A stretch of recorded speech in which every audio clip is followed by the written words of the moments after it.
ہم فرشتوں کو یوں ہی نہیں اتار دیا کرتے، اللہ سبحانہ تعالیٰ جواب دے رہے ہیں، یعنی وہ مقصد سے اترتے ہیں، وہ جب اترتے ہیں تو حق کے ساتھ اترتے ہیں، اور پھر لوگوں کو مہلت نہیں دی جاتی۔ رہا یہ ذکر تو اس کو ہم نے نازل کیا ہے، اور پھر کہا جا رہا ہے وَإِنَّ لَهُ لَحَافِظُونَ، اور ہم ہی اس کے نگہبان ہیں، ہم ہی اس کی حفاظت کرنے والے ہیں۔ وَلَقَدْ أَرْسَلْنَا مِن قَبْلِكَ فِي شِيَعِ الْأَوَّلِينَ، اے محمد ہم تم سے پہلے بہت سی گزری ہوئی قوموں میں رسول بھیج چکے ہیں، یعنی ہر قوم میں رسول آتا رہا، کبھی ایسا نہیں ہوا کہ ان کے پاس کوئی رسول آیا ہو اور انہوں نے اس کا مذاق نہ اڑایا ہو۔ كَذَلِكَ نُسْلُكُهُ فِي قُلُوبِ الْمُجْرِمِينَ، مجرمین کے دلوں میں تو ہم اس ذکر کو اسی طرح سلاخ کی مانند گزارتے ہیں، یعنی چبو دیتے ہیں، وہ اس پر ایمان نہیں لایا کرتے۔ قدیم سے اس قبائش کے لوگوں کا یہی طریقہ چلا آ رہا ہے۔ دیکھیں کافروں پر عذاب نہیں آ رہا تھا، بار بار عذاب مانگ رہے تھے، لہٰذا وہ عذاب نہ آنے پر آپ صلی اللہ علیہ وآلہ وسلم کی شان میں گستاخی بھی کر رہے تھے، کبھی دیوانہ کہتے تھے، کبھی کہتے تھے فرشتوں کو لاؤ تو ہی ایمان لائیں گے۔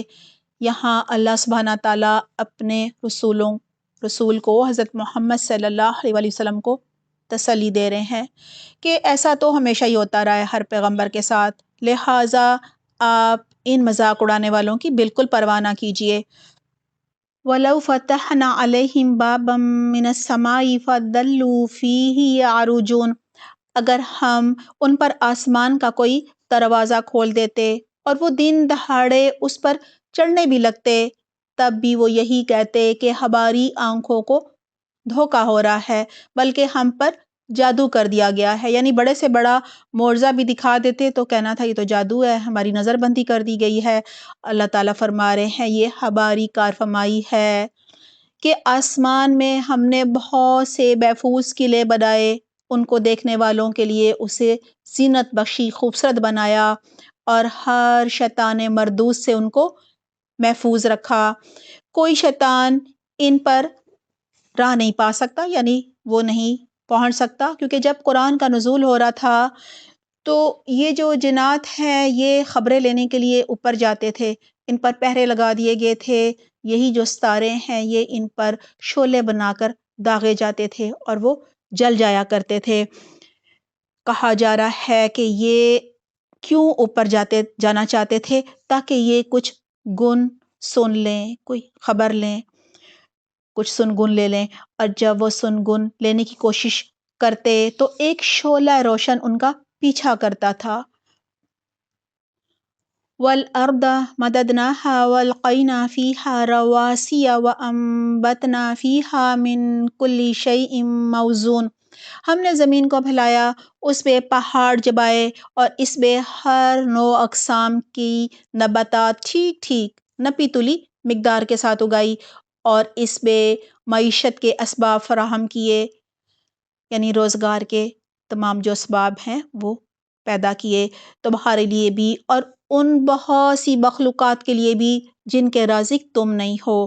کوئی چیز ایسی نہیں جس کے خزانے ہمارے پاس نہ ہو، اور جس چیز کو بھی ہم نازل کرتے ہیں ایک مقرر مقدار میں نازل کرتے ہیں، یعنی ضرورت کے مطابق، حالات کے مطابق ہم وہ چیز جو ہے وہ نازل کرتے ہیں۔ باراور یعنی بوجھل ہواؤں کو ہم ہی بھیجتے ہیں، پھر آسمان سے پانی برساتے ہیں اور اس پانی سے تمہیں سیراب کرتے ہیں، اس دولت کے خزانہ دار تم نہیں ہو۔ وَإِنَّا لَنَحْنُ نُحْيِي وَنُمِيتُ وَنَحْنُ الْوَارِثُونَ، زندگی اور موت ہم دیتے ہیں اور ہم ہی سب کے وارث ہونے والے ہیں۔ پہلے جو لوگ تم میں سے ہو گزرے ہیں ان کو بھی ہم نے دیکھ رکھا ہے، اور بعد کے آنے والے بھی ہماری نگاہ میں ہیں۔ یقیناً تمہارا رب ان سب کو اکٹھا کرے گا، وہ حکیم بھی ہے اور علیم بھی ہے۔ وَلَقَدْ خَلَقْنَا الْإِنسَانَ مِنْ صَلْصَالٍ مِّنْ حَمَإٍ مَّسْنُونٍ، ہم نے انسان کو سڑی ہوئی مٹی کے سوکھے گارے سے پیدا کیا، یعنی جو کہ بدبودار تھا اور سڑا ہوا تھا، اور اس سے پہلے جنوں کو ہم نے آگ کی لپٹ سے پیدا کیا تھا۔ پھر یاد کرو اس موقع کو جب تمہارے رب نے فرشتوں سے کہا کہ میں سڑی ہوئی مٹی کے سوکھے گارے سے ایک بشر پیدا کرنے والا ہوں۔ جب میں اسے پورا بنا چکوں اور اس میں اپنی روح کو پھونک چکوں، یعنی اپنی روح پھونک دوں، تو تم سب اس کے آگے سجدے میں گر جانا۔ چنانچہ تمام فرشتوں نے سجدہ کیا سوائے ابلیس کے کہ اس نے سجدہ کرنے والوں کا ساتھ دینے سے انکار کر دیا۔ قال یا ابلیس ما لک الا تکون مع الساجدین، رب نے پوچھا اے ابلیس تجھے کیا ہوا کہ تو نے سجدہ کرنے والوں کا ساتھ نہ دیا؟ اس نے کہا میرا یہ کام نہیں ہے کہ میں اس بشر کو سجدہ کروں جس سے تو نے سڑی ہوئی مٹی کے سوکھے گارے سے پیدا کیا ہے۔ رب نے فرمایا اچھا تو نکل جا یہاں سے، کیونکہ تو مردود ہے اور اب روز جزا تک تجھ پر لعنت ہے۔ اس نے عرض کیا میرے رب یہ بات ہے تو پھر مجھے اس روز تک کے لیے مہلت دے دے، یعنی قیامت تک کے لیے، جبکہ سب انسان دوبارہ اٹھائے جائیں گے۔ اللہ تعالیٰ نے فرمایا اچھا تجھے مہلت ہے اس دن تک جس کا وقت ہمیں معلوم ہے۔ وہ بولا میرے رب جیسا تو نے مجھے بہکایا اسی طرح اب میں زمین میں ان کے لیے دل فریبیاں پیدا کر کے ان سب کو بہکاؤں گا۔ کس کو؟ انسانوں کو۔ الا عبادک منہم المخلصین، سوائے تیرے ان بندوں کے جنہیں تو نے ان میں سے خالص کر لیا ہو، یعنی جو مخلص لوگ ہوں گے، اخلاص کے ساتھ اللہ کے لیے کام کرنے والے ہوں گے۔ شیطان نے کہا کہ ان پر تو میرا زور نہیں چلے گا۔ فرمایا یہ راستہ ہے سیدھا، مجھ تک پہنچتا ہے۔ اللہ تعالیٰ فرما رہے ہیں بے شک جو میرے حقیقی بندے ہیں، یعنی خالص مخلص بندے ہیں، ان پر تیرا زور، تیرا بس نہیں چلے گا۔ تیرا بس تو صرف ان بہکے ہوئے لوگوں ہی پر چلے گا جو تیری پیروی کریں گے۔ اور وَإِنَّ جَهَنَّمَ لَمَوْعِدُهُمْ أَجْمَعِينَ، اور ان سب کے لیے جہنم کی وعید ہے۔ یہ جہنم ابلیس کی یعنی شیطان کی پیروی کرنے والوں کے لیے ہے۔ اس کے 7 دروازے ہیں، جہنم کے 7 دروازے ہیں، جبکہ جنت کے 8 دروازے ہیں۔ ہر دروازے کے لیے ان میں سے ایک حصہ مخصوص کر دیا گیا ہے کہ اس گناہ والے اس دروازے میں سے جائیں گے اور فلاں گناہ کرنے والے فلاں دروازے میں سے جائیں گے۔ ان المتقین فی جنات وعیون، بخلاف اس کے متقی لوگ باغوں اور چشموں میں ہوں گے، اور ان سے کہا جائے گا کہ داخل ہو جاؤ اس میں سلامتی کے ساتھ، بے خوف و خطر۔ ربنا جعلنا منہم، ان کے دلوں میں جو تھوڑی بہت کھوٹ کھپٹ ہوگی، کھوٹ کھپٹ یعنی کوئی بھی کسی کے لیے بغض، کوئی کینہ، کوئی نفرت، تو اللہ تعالیٰ کہہ رہے ہیں کہ ہم اسے نکال دیں گے۔ کہا جاتا ہے پل ہوگا کنترا، وہاں پر ان کو نہلا دیا جائے گا اور ان کے دل پاک ہو جائیں گے۔ کہا جا رہا ہے وہ آپس میں بھائی بھائی بن کر آمنے سامنے تختوں پر بیٹھیں گے، انہیں نہ وہاں کوئی وہ شکست سے پالا پڑے گا اور نہ وہ وہاں سے نکالے جائیں گے، یعنی ہمیشہ ہمیشہ رہیں گے۔ اے نبی میرے بندوں کو خبر دے دو کہ میں بہت درگزر کرنے والا اور رحم فرمانے والا ہوں، مگر اس کے ساتھ میرا عذاب بھی نہایت دردناک عذاب ہے۔ اور انہیں ذرا ابراہیم علیہ السلام کے مہمانوں کا قصہ تو سناؤ۔ اب حضرت ابراہیم علیہ السلام جو ہے ان کے واقعے کا ذکر ہے۔ جب وہ آئے اس کے ہاں یعنی ابراہیم علیہ السلام کے پاس، فقالوا سلاما، انہوں نے کہا سلام ہو تم پر۔ تو اس نے کہا ہمیں تم سے ڈر لگتا ہے۔ انہوں نے جواب دیا ڈرو نہیں، ہم تمہیں ایک بڑے سیانے لڑکے کی، عقل مند لڑکے کی بشارت دیتے ہیں۔ ابراہیم علیہ السلام نے کہا کیا تم اس بڑھاپے میں مجھے اولاد کی بشارت دیتے ہو؟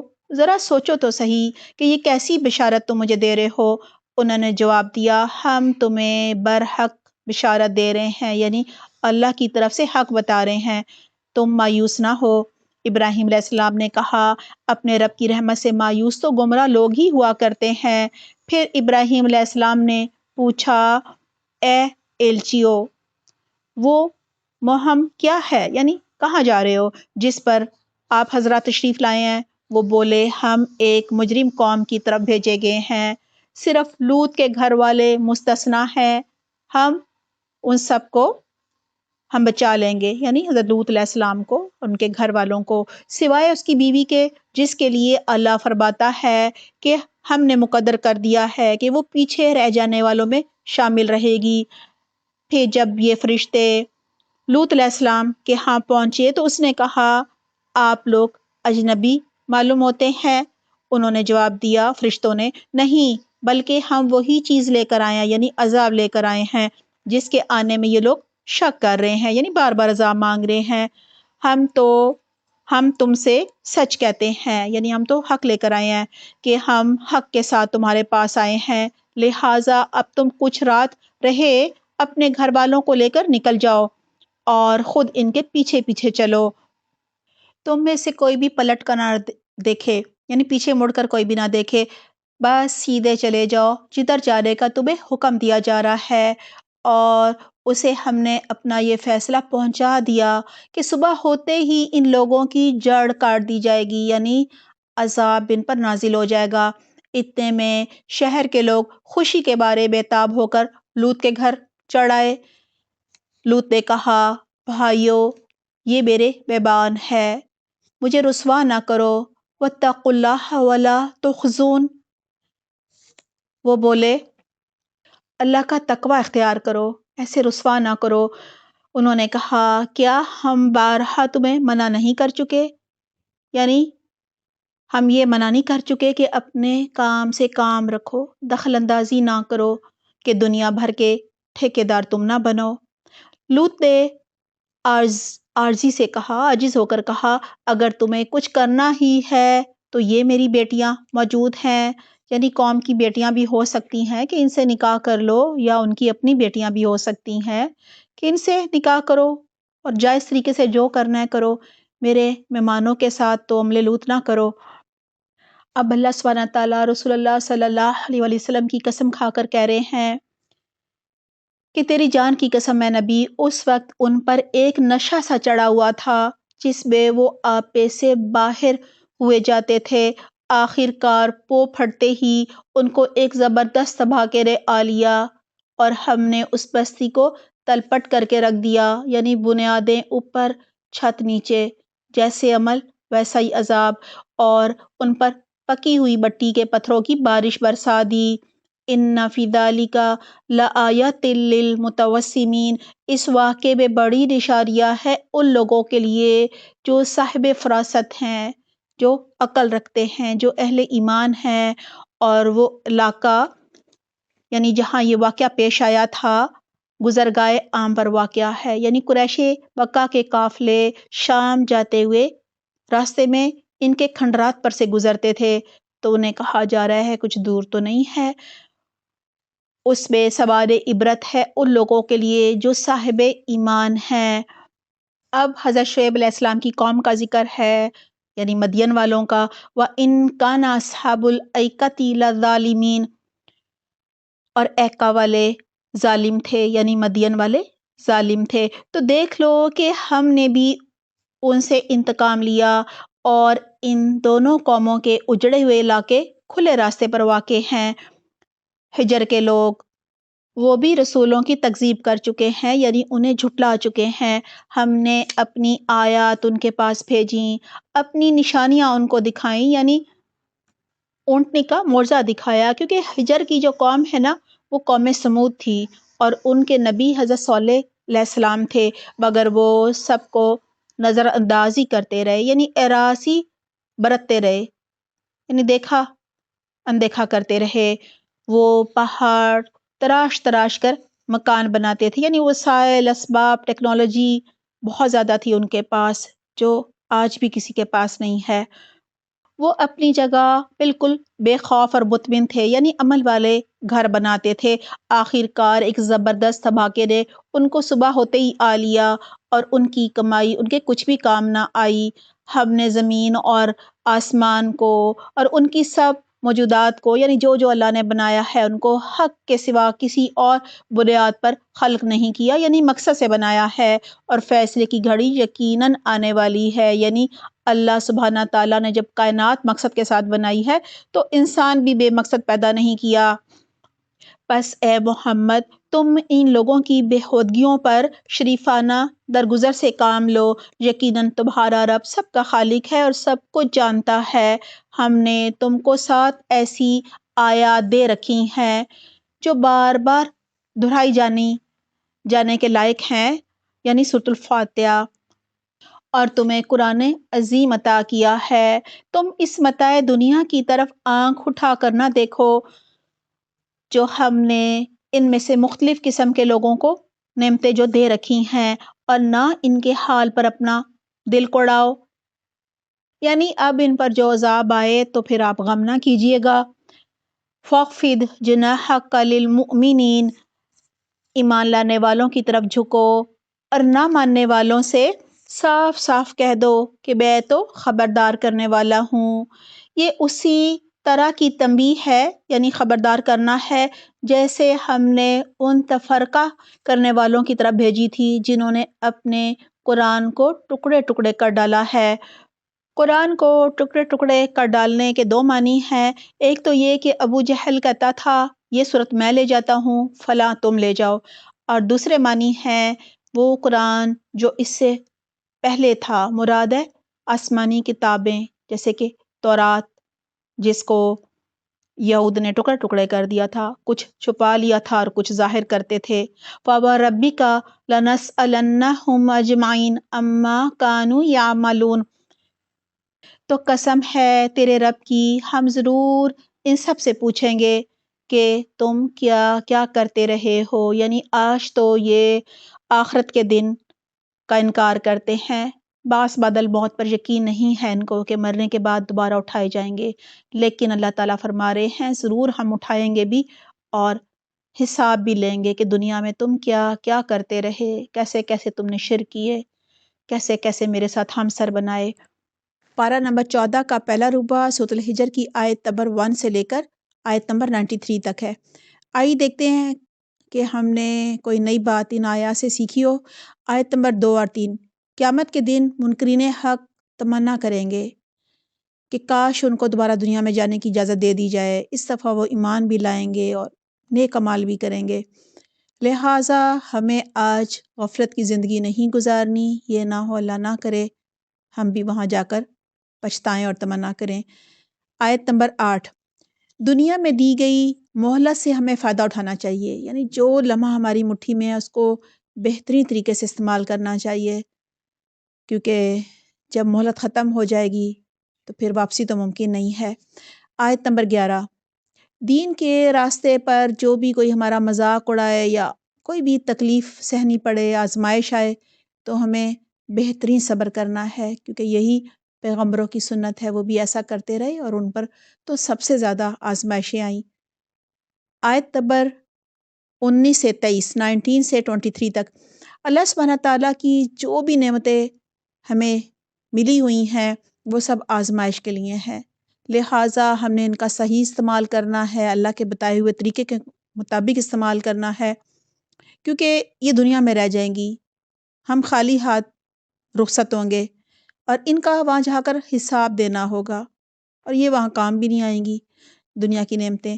آیت نمبر 26 سے لے کر 48، ان آیات میں انسان کی تخلیق کا ذکر ہے، پھر ابلیس کا ذکر ہے کہ فرشتوں نے حضرت آدم علیہ السلام کو سجدہ کیا، لیکن ابلیس نے تکبر کی وجہ سے سجدہ نہیں کیا، خود کو بڑی چیز سمجھا، لہٰذا تکبر کرنے والوں کا انجام بہت ہی برا ہوتا ہے۔ ہمیں ہر طرح کے تکبر سے بچنا ہے، عاجزی اختیار کرنی ہے، اور شیطان کے وسوسوں اور اس کے بہکاووں اور اس کی چالوں سے بچنے کے لیے بھی ہمیں ایک تو اللہ کا مخلص بندہ بننا ہے، کیونکہ مخلص لوگوں پر شیطان کا زور نہیں چلتا، اس کے لیے ہمیں قرآن کو مضبوطی سے تھامنا ہے، اللہ کے ہر حکم پر عمل کرنا ہے، فرائض کی ادائیگی کرنی ہے، نوافل کا اہتمام کرنا ہے، مختلف جو اوقات کی دعائیں ہیں وہ پڑھنی ہیں، صبح شام کے اذکار پڑھنے ہیں، کثرت سے تعوذ تسمیہ پڑھنا ہے، آیت الکرسی پڑھنی ہے۔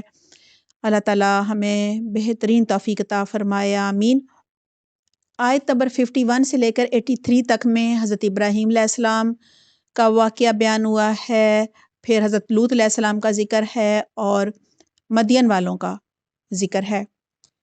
حضرت ابراہیم علیہ السلام کو اللہ سبحانہ تعالیٰ نے بڑھاپے میں اولاد دی۔ یہاں سے ہم نے اپنے عمل کے لیے یہ سیکھا کہ اللہ کی رحمت سے کبھی بھی مایوس نہیں ہونا چاہیے، اور اللہ تعالیٰ سے دعا ہے کہ ابراہیم علیہ السلام خلیل اللہ تھے، اللہ کے دوست تھے، کیونکہ وہ ہر آزمائش پر پورا اترتے چلے گئے تھے۔ اللہ تعالیٰ ہمیں بھی بہترین توفیق دے، ہمیں بھی اپنا دوست بنائے، آمین۔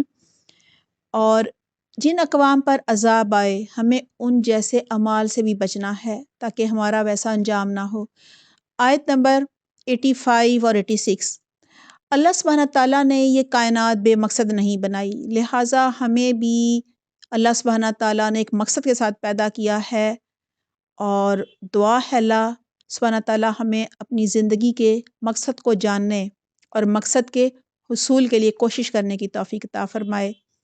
آیت نمبر 87 اور 88، ہمیں سورۃ الفاتحہ کو اپنا وظیفہ بنانا چاہیے۔ کوئی بیمار ہو تو یہ شفا ہے، اس کو پڑھ کر دم کرنا چاہیے، اور اہل ایمان کے ساتھ ہم نے نرمی اور شفقت کرنی ہے اور تواضع کے ساتھ پیش آنا ہے۔ اللہ تعالیٰ ہمیں بہترین توفیق دے۔